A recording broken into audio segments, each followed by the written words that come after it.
The regulatory activism for which Lisa P. Jackson long will be remembered hit full stride in her first year as administrator of the U.S. Environmental Protection Agency. On December 7, 2009, she made the final finding that carbon dioxide and 5 other greenhouse gases endanger public health by contributing to atmospheric warming.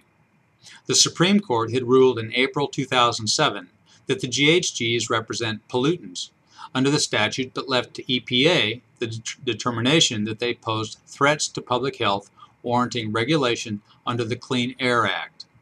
Late in the administration of George W. Bush, the EPA had drafted a finding of public endangerment, which went nowhere. Under Barack Obama, the EPA and its eager new leader received more support for its expansion of the federal government's role in economic affairs.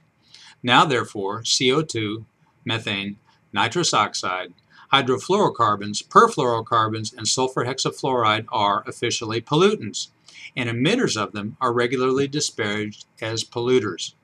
This category, of course, includes anyone who breathes.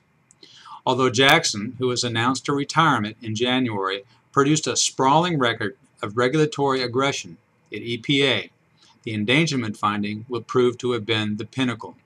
It should be renamed the empowerment finding. Jackson used it to claim authority over much U.S. energy consumption through regulations still largely under development at EPA. This historic seizure of power grew out of a 1999 court petition by environmental and renewable energy pressure groups. Success of the effort to classify a gas essential to life as a life-threatening pollutant was not a scientific outcome. Scientifically, the classification is absurd.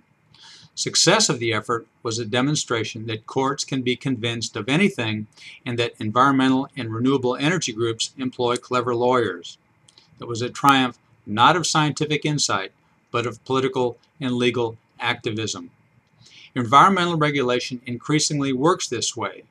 Jackson's zeal for the process will leave its imprint on energy bills to begin arriving at businesses and households across the U.S. very soon.